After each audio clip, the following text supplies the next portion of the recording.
good? Agent of Chaos with some Infinite Warfare multiplayer gameplay today. That's right. When the beta was going on and I was ragging on the game hard, I told you that there probably won't be too many videos on Infinite Warfare, but I had to do this one, number one, because I did extremely well, which usually not very good. I don't do very well. But the reason for today's video is kind of a retraction from previous statements. Don't get me wrong, my overall opinion of the game still remains the same. I do not like it. But having spent the money on the game, I feel like if I don't play it, it's just kind of like a waste of money. If I only do the campaign and zombies, then for me, the price of the game isn't justifiable. So, I'm going to play the game. Now, there probably won't be too many Infinite Warfare multiplayer videos. I'll probably still do videos like when DLCs come out for the new maps and stuff. But there probably won't be any frequency with the way I used to do Black Ops 3.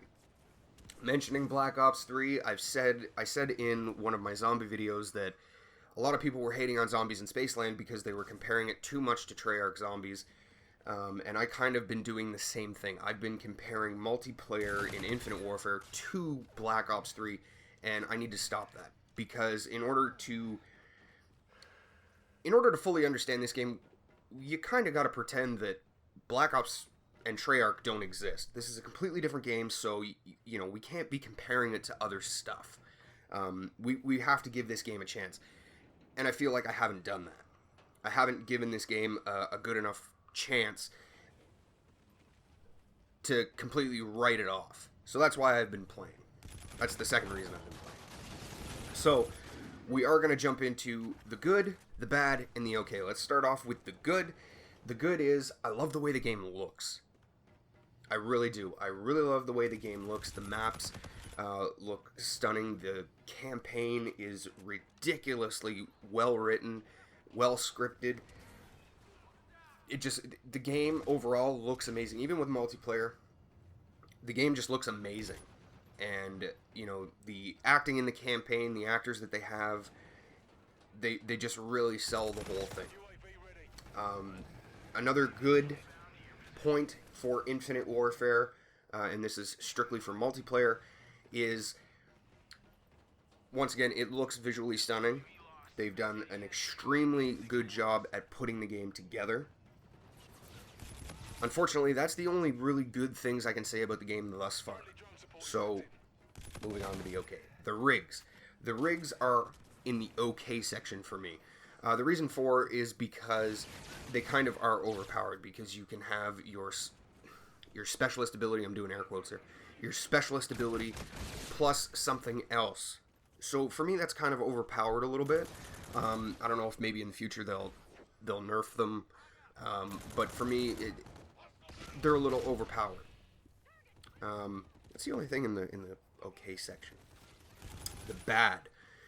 First and foremost is the map layouts in multiplayer. Now, one of the biggest reasons people hated Call of Duty Ghosts so much is because there was way too many lanes that you could get flanked on. I went back and I played some Ghost multiplayer a few days ago and kind of did a little comparison to the maps in Infinite Warfare, and they are almost identical in the fact that there are so many ways that an enemy can flank you. And it's really stupid, because people absolutely hated Ghosts because of, well, I mean, there were a lot of things people hated about Ghosts, but two of the biggest things that people hated was the score streaks and the map layouts. And essentially, that's exactly what it is here in Infinite Warfare. And I know I'm kind of doing a double standard here because I'm comparing it to another Call of Duty game. But it's really frustrating, because you can be coming around a corner, you're ADSing, and a guy comes from behind you, and one guy comes at the side of you.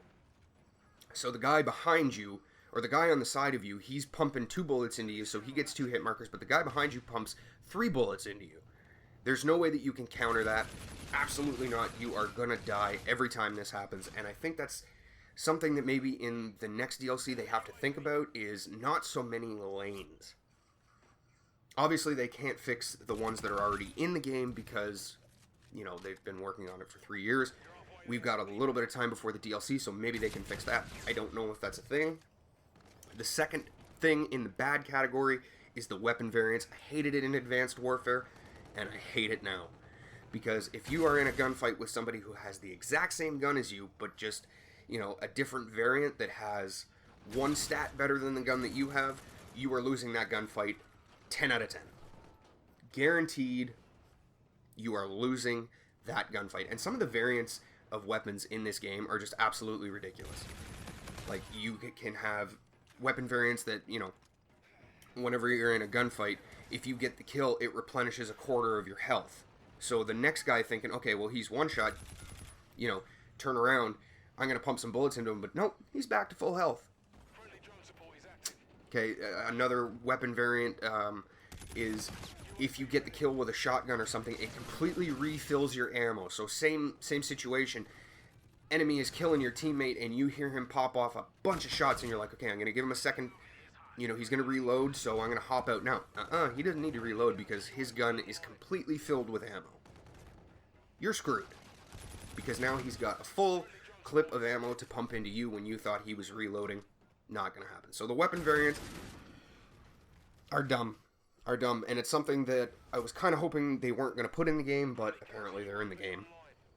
So, I also don't like the way that you have to grind for salvage in order... Like, I think it's good that you don't have to solely depend on getting these weapon variants from supply drops. I think that's awesome, but at the same time, to get salvage in order to make these weapons is A, extremely expensive, and 2, it takes forever to get the salvage to craft these weapons. Now, like I said, I like the fact that, so I guess that can go in the good. The good is, yeah, you can craft these weapons yourself without relying on pay-to-play supply drops. Awesome. The bad thing is that the salvage takes forever. Another bad in the bad category is it was a big problem in the beta for me where I would come around the corner, I got the guy in my sight, I got my enemy in my sights, I pop off 2-3 rounds, but yet he kills me. That is still happening in the game. I played a game of domination the other day, and I went 3-35. Yeah, 3-35. That's 3 kills for me, 35 deaths. All because the same thing. I would pump 2-3 rounds into an enemy, and I would die. So that still, I think, needs to be fixed, and I think it's something that they can fix, and I hope that they fix it relatively soon. Because it is one of the biggest frustrating things in the game to think that you have the kill, and then before you know it, you're looking at the kill cam watching yourself get face melted. So that's... another thing in the bad category is the, and I know this is not related to multiplayer, it's related to zombies. When you, I believe that the keys and the salvage are tied in with multiplayer and zombies. So if you have 35 key, or you have 30 keys that you want to buy a rare supply drop in multiplayer, but you go to zombies, you buy your rare supply drop in zombies, you don't have those 30 keys anymore in multiplayer. So I think they need to have their own separate things. Another thing is whenever you buy a rare zombie crate in zombies, you can get taunts and gestures for multiplayer. But yet whenever you buy a rare supply drop for multiplayer, there is nothing there that relates to zombies. See where I'm going with this? So I think they need to be separated a little bit. And I think it would work out a little better. So, like I said at the beginning of the video, my opinion of multiplayer has not changed. I still do not like it, but I am going to play it. And I won't be posting just any videos on multiplayer like I did with Black Ops 3, you know, whether I did good or whether I did bad. I'm only going to show you the good ones because there are less of those as opposed to bad ones. For me, there is always bad multiplayer games than good. This one I happen to do extremely well in, and I'm very, very happy with it. So, I'm going to try to not shit all over the game as much as I did before. I have to give it a legitimate chance, and I'm hoping that it blows my my expectations out of the water. I had high expectations for the game before launch. Now playing it, I have to say that I'm pretty let down. So I'm kind of hoping that they do something really cool and really good for the DLCs that are planned, so that I get a better experience out of the game. Because as of right now, I don't have fun playing multiplayer. I find myself getting mad and raging. Woo! No good. No good. So, on that note, form your own opinions of the game. Let me know what you guys think of the game in the comments below. And, you know, we'll take it from there. There will be more. I'll figure it out, but we'll do something big. In the description, Twitter, Twitch, Xbox Live, PSN, gamer tags, something specific you'd like to see me do on the channel. Drop me a line. If I can get it done for you, I absolutely will. If you are new around here, please, and you enjoyed the video, please hit the subscribe button. I stuttered on my words there. Consider hitting the subscribe button for brand new videos every single day. Now that a new Call of Duty is out, there will be content galore on the channel, and hopefully you guys enjoy it, and hopefully you guys find it informative. So, having said all that bullshit, I am Agent of Chaos, and I'm out.